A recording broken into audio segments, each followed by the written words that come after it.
Well, good afternoon. Let's see, second time being here. Let's see, yeah, last year I was here.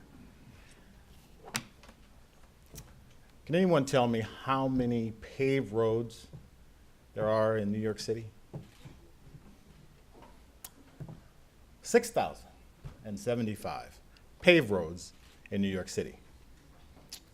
In South Sudan, the entire country has less than 350. Think about that for a second. South Sudan is one of 31 landlocked countries. What does that mean? That means they have no access to oceans or access to seas. Landlocked countries, they'll pay 50% more in transport costs, and they have 60% lower trade than, let's say, the United States and other countries. I was, last year at this time, I was speaking to the humanitarian minister. We had a meeting about this. He told me, he says, you know what? He says, we have to fly in food and other supplies to locations that will last 6 or 7 months because we can't get out there. Now think about that. He says, do you know how expensive that is? I said, yeah, I can imagine flying supplies in. He says, but we have no choice. The rainy season can last 6 to 7 months. Now, and if you've ever seen any pictures of the mud or how this happens, you can understand why there's only 350, okay, less than 350 miles of paved road, because during the rainy season you can't do anything anyway. You can't create roads. So we do know the answer to it. It is climate-resistant roads. I did have a slide. I don't know why it's not up there, though. I did send her a slide. One slide, by the way. Now, this was created, there was a process that was created by 2 geology professors. And what it does, or what they did, was create this process that solidifies soil. Think about that. Now from, you think about this, you say, okay, it solidifies soil. That's great. Now, their intention was to use it to encase nuclear waste. So, of course, environmentally, you don't want nuclear waste seeping out, making the environment even worse. So we asked the question, well, if you can encase nuclear waste with this and solidify it, why can't we use it for roads? Well, we never thought of that. So when my company got involved and we started experimenting with it, lo and behold, guess what? We can solidify it. It solidifies hard enough where you can actually drive on it. And not only that, you can drive on it within 24 to 48 hours after it's applied. Now, any of you that have ever been around, let's say, any type of construction, for 2 miles, getting 2 miles done, sometimes it takes a year, okay?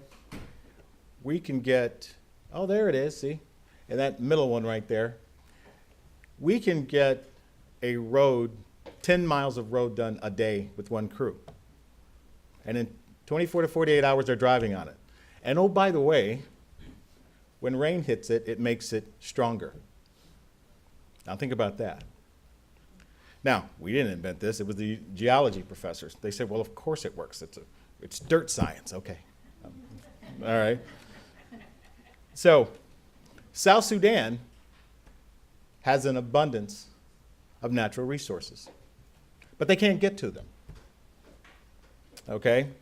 So, how do you, if you're going to develop economically, you need power. You need wind power or you need solar power. I'd rather use that than fossil fuels. But we have to be able to get that there, or they'll never grow. So they can forget about economic growth unless they have climate-resistant roads.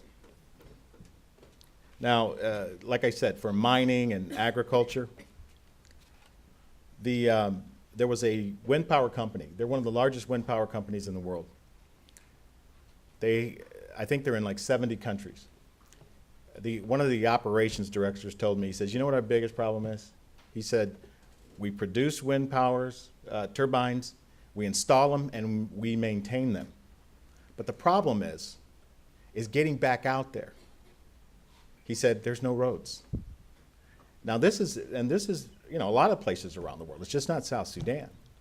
But he said, I said, so you have contracts to fix these turbines? He says, yes, but we need sustainable roads.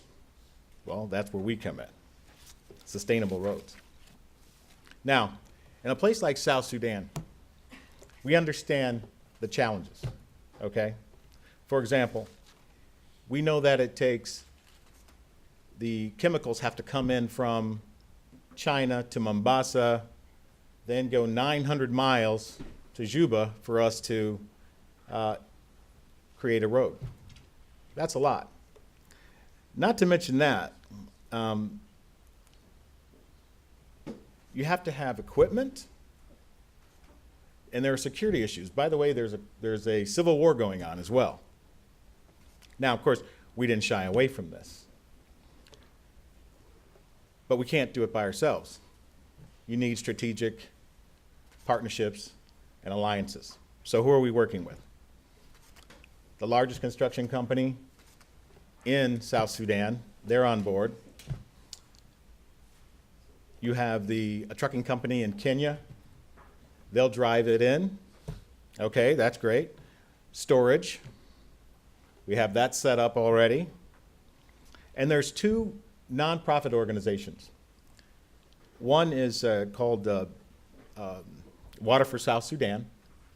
And what they do is they install wells. They've been doing this for several years now. They're up to about 350 water wells.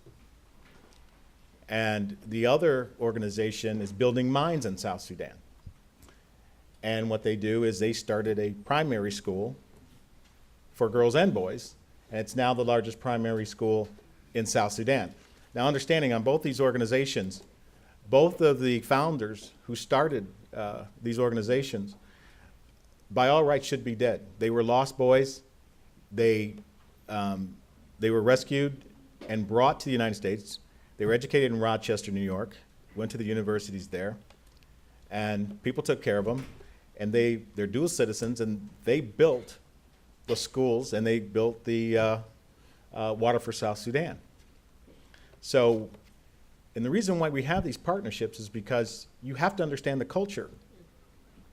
You know, sometimes people go places and they don't understand how things work. Sebastian was telling me that when he started the school, and first it was only boys, because that's all they would let go to school, until one young girl came up to him and said, what about us? What about us? So it took a lot of negotiating, but now there's about 700 girls going to school. So it works. And of course, we're working with the South Sudan government as well. Now, people will ask me, they say, well, why South Sudan?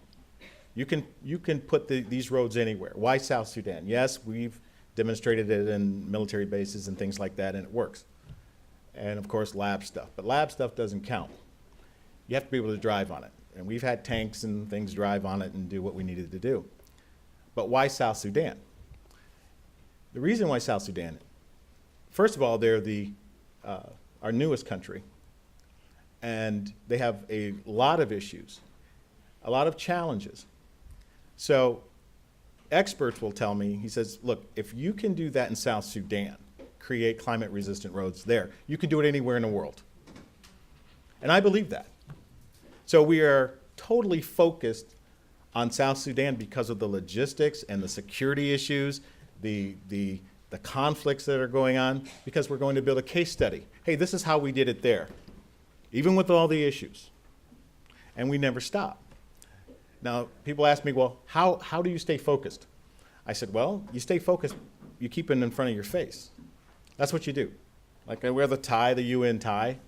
Now, these climate-resistant roads are going to address at least 10 of the Sustainable Development Goals, at least 10. So that's why we want to get them in there. And we want to prove it works in any environment. Now, but again, on focus, I tell people this. I said, look, I think about this every day. People talk about I'm wearing the pink shirt, even though I know breast awareness is next month, okay? Just because it's next month doesn't mean I can't wear it all the time, to let people know that I support it. And it's always in front of me. Just like in the winter, I always wear this, okay? I always have it. And people will ask, yeah, but awareness month, breast cancer awareness month was in October. It's now December. I said, so what? Do you think it went away? And that's what happens. People tend to think that a disaster happens, and then we talk about it for a while, and then they think it's gone until the next disaster comes. Then we forget about it, okay? So just to let you know, we're never stopping, and we will address these problems. Thank you very much.